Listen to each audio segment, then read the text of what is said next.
दिल्ली शहर दोस्तों जितना डेवलप हो रहा है, यहाँ जीने के लिए उतना ही बदतर होता चला जा रहा है। इन फ्यूचर क्या यहाँ पर लोग जी भी पाएंगे? Hanging wires, water logging issue, crime, pollution, heat waves, traffic controls जो बढ़ती चली जा रही है दोस्तों। यहाँ पर हैंगिंग वायर्स के चलते यहाँ पर हर किसी के ऊपर मौत खड़ी हुई है। हैंगिंग वायर्स के कारण यहाँ पर कभी इलेक्ट्रिक शॉक से कभी किसी की मौत हो जाती है, तो कभी बेसमेंट में पानी भरने से 3 एस्पिरेंट्स की मौत हो जाती है। आइए दोस्तों इसे समझते हैं कि दिन प्रतिदिन यहाँ पर मिडिल क्लास की चुनौतियाँ कैसे बढ़ती जा रही हैं, कैसे दिल्ली की जनता हर समय यहाँ पर चुनौती झेल रही है, हम इन सब के लिए क्या कर सकते हैं, आइए इसे डिटेल में समझते हैं। WHO safe limit, which means you're almost smoking 4 to 5 smokes a day. It was good when dust storms and heavy rains lashed various parts of Delhi NCR on Monday. पूरे दिल्ली में हम 380 झीलें बना रहे हैं। It's literally a matter of life and death for people, but our politics seems to have totally ignored this very, very crucial issue.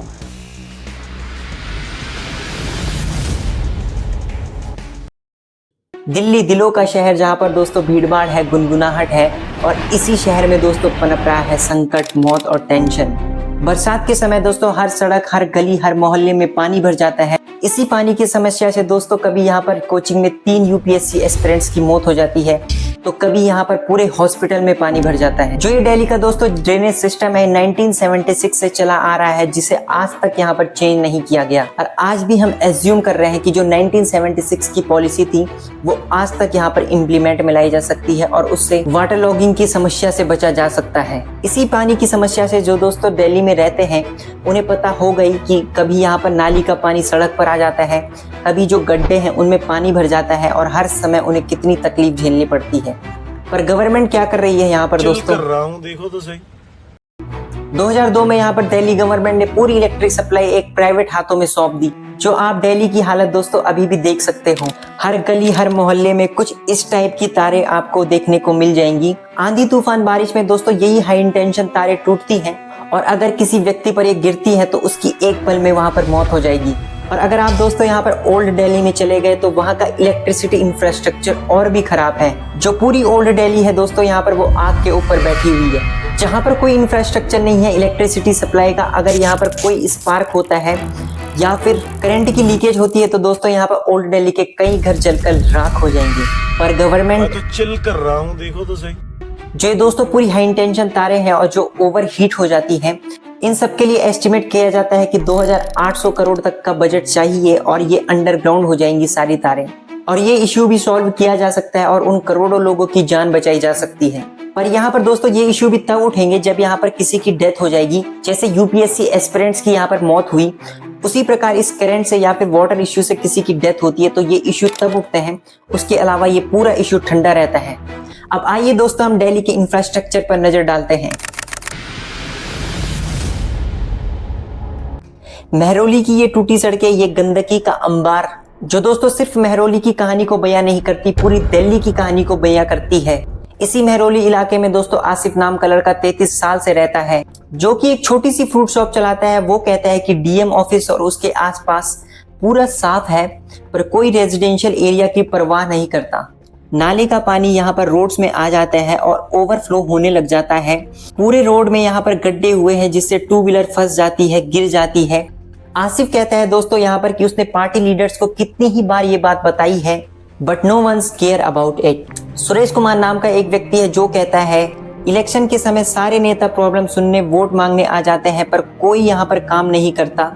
Asif कहता है दोस्तों यहाँ पर जो वोट होते हैं वो कैंडिडेट के दम पर दिए जाने चाहिए। जो लोकल लीडर्स होते हैं उन पे ट्रस्ट करना चाहिए क्योंकि वो उस इलाके के बारे में जानते हैं, पहचानते हैं, न कि उनको दिया जाना चाहिए जो बड़ी बड़ी पार्टीज के नाम पर यहाँ पर वोट ले रही है। दिल्ली में दोस्तों नागरिक निकाय यानी सिविल बॉडी ने एक सर्वेक्षण किया जिसमें 2,88,41,064 प्रॉपर्टीज का सर्वेक्षण किया गया, जिसमें से साथियों 2,33,07,405 का सर्वेक्षण हो चुका है। इसी सर्वेक्षण में पता चलता है ईस्ट दिल्ली कल्याणपुरी की इमारतों को डेंजरस जोन में घोषित कर दिया गया है। कल्याणपुरी के अलावा दोस्तों सुल्तानपुरी, विकास विहार, प्रेम नगर और किरारी में कई घरों को मरम्मत योग्य घोषित कर दिया गया है। यहीं पर दोस्तों भगवान न करे ट्रेजेडी आ जाती है यानी भूकंप आ जाता है, तो दोस्तों क्या दिल्ली तैयार है इन चीजों के लिए? दिल्ली के पास इतने रिसोर्सेज हैं कि वो अपने आप पैरों पे खड़ी हो पाए। जो ये सारी चीज़ें दोस्तों मैं आपको बता रहा हूँ, इन सारी चीज़ों का कंक्लूजन, फ्यूचर क्या होगा इनका, हम क्या कर सकते हैं इन सब के लिए, तो ये सभी चीज़ें मैं आपको वीडियो के लास्ट में बताऊंगा, तो वीडियो में आखिरी तक बने रहना। अब टॉपिक पर वापस आते हैं। This is a highway in India, near Delhi. The smog here was so thick, drivers couldn't see where they were going. के साथ साथ ऐसी धुआं आता है, ऐसा पॉल्यूशन आता है कि जो बीमारियों की जड़।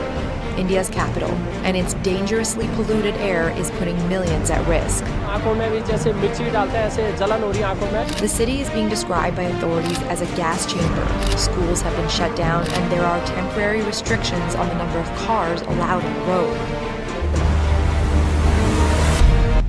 जो दिल्ली है दोस्तों, वो हमारी नेशनल कैपिटल है, जो कि हमारे लिए कितनी गर्व की बात है। पर यही दिल्ली दोस्तों वर्ल्ड में 3rd नंबर पर आती है वर्ल्ड पॉल्यूटेड सिटी में, according to dust, according to pollution. अगर हम दोस्तों यहाँ पर WHO की रिपोर्ट देखें तो 11 मिलियन लोग यानी 20 लाख लोग अपनी जान गंवा देते हैं पॉल्यूशन के कारण, जिसमें से 30 से 40% दोस्तों बच्चे होते हैं। अगर हमें दोस्तों पॉल्यूशन को मापना है, यानी पॉल्यूशन कितना हो चुका है, अगर उसे मापना है हमें, तो उसके लिए ग्राफ आता है जिसे कहते हैं हम एयर क्वालिटी इंडेक्स। आइए हम इसे समझते हैं पहले। अगर दोस्तों एयर क्वालिटी इंडेक्स 50 से 100 के बीच में रहा तो ये सिनेरियो फैंटास्टिक होता है, और अगर ये 100 से 200 के बीच में रहा तो ये मॉडरेट होता है, और अगर ये 200 से 300 के बीच में होता है तो ये पोर होता है, और अगर ये 400 प्लस हो जाता है या 500 प्लस हो जाता है तो ये वर्स्ट होता है। इससे घटिया कुछ नहीं हो सकता, वो सांस लेने लायक ही नहीं होती। अगर हम दोस्तों दिल्ली के पॉल्यूशन को मापें तो ये ज़्यादातर 400 प्लस रहती है, और जब ये दिवाली का टाइम आता है, अक्टूबर, नवंबर, दिसंबर, जनवरी का टाइम आता है, तो उस समय दोस्तों ये एयर क्वालिटी इंडेक्स कभी कभी 500 प्लस भी हो जाता है। तो आप सोच सकते हैं कि दिल्ली की हवा कितनी पॉल्यूटेड होगी और यहाँ सांस लेना कितना बदतर होगा। जब दोस्तों यहाँ पर विंटर्स खत्म होते हैं और ये जो पूरा एयर क्वालिटी इंडेक्स है वो अच्छी ओर जाने लग जाता है और समर स्टार्ट होने लग जाते हैं, पर उन्हीं समर्स में यहाँ पर एंट्री ले लेता है दोस्तों heat wave. Residents of sweltering Delhi and other areas, they continue to suffer under conditions posing an increasing threat to human health. Temperatures hovered as high as 47 degrees Celsius in Delhi. About extreme weather with extreme temperatures killing sadly hundreds of worshippers at the Hajj pilgrimage. हो रहा है weather और कुछ करना चाहिए global warming वगैरह, so that कुछ environment वगैरह से हमें भी कुछ रिलीफ मिले और इतनी गर्मी ना हो। 42 है आज, मेरे ख्याल से 46 है टेम्परेचर आई गेस, बहुत ही गर्मी लग रही है और कुछ होना चाहिए इसके बारे में। दोस्तों यहाँ पर दिल्ली को सर्दियों में पॉल्यूशन मार देती है और बरसात में बरसात मार देती है। अब आती है दोस्तों यहाँ पर गर्मियाँ, गर्मियों में भी यहाँ पर अब दोस्तों हीट वेव्स स्टार्ट हो गई। जो दोस्तों दिल्ली के हीट वेव्स हैं, यहाँ पर अनुमान लगाया जाता है कि 2080 या फिर उससे पहले तक ये 4.5 डिग्री सेल्सियस तक बढ़ जाएंगे। एक डिग्री का दोस्तों यहाँ पर आप अनुमान लगा सकते हैं। यहाँ पर 41, 42 प्लस जाता था दिल्ली का तापमान, और इस साल ये 45 प्लस तक भी चले गया, जिसके कारण हीट वेव्स स्टार्ट हो गई। तो 2, 3 या 4 प्लस होने पर ही यहाँ पर तापमान इतना बढ़ जाता है। तो जब दोस्तों यहाँ पर 4.5 डिग्री सेल्सियस बढ़ेगा तो दिल्ली का क्या हाल हो जाएगा। और यहीं पर दोस्तों दूसरी ओर 70 लाख लोग यहाँ पर दिल्ली को ज्वाइन कर रहे हैं हर साल, जिससे पॉपुलेशन में भी हर साल वृद्धि होती चली जा रही है। 2023 की कंपैरिजन में दोस्तों यहाँ पर क्राइम रेट 23% तक बढ़ चुका है। इन सभी आंकड़ों से आप पता लगा सकते हैं दोस्तों दिल्ली किस हाल में होगी अभी, और इन फ्यूचर इस दिल्ली का क्या हाल हो जाएगा। अब यहीं पर दोस्तों सवाल आता है, हम क्या कर सकते हैं। तो दोस्तों इन चीज़ों के लिए इसका जवाब है सवाल। जवान फिल्म का डायलॉग है दोस्तों, हम कितनी बार दिन भर में सवाल पूछते हैं। आप हर जगह करते हैं सवाल, हर चीज के लिए। आटा, दाल, चावल, तेल, साबुन खरीदते वक्त कितनी उंगली करते हो आप कि भाई ये आटे में मिलावट तो नहीं है, ये चावल में कंकर तो नहीं है, ये साबुन छाप तो अच्छी देगा ना।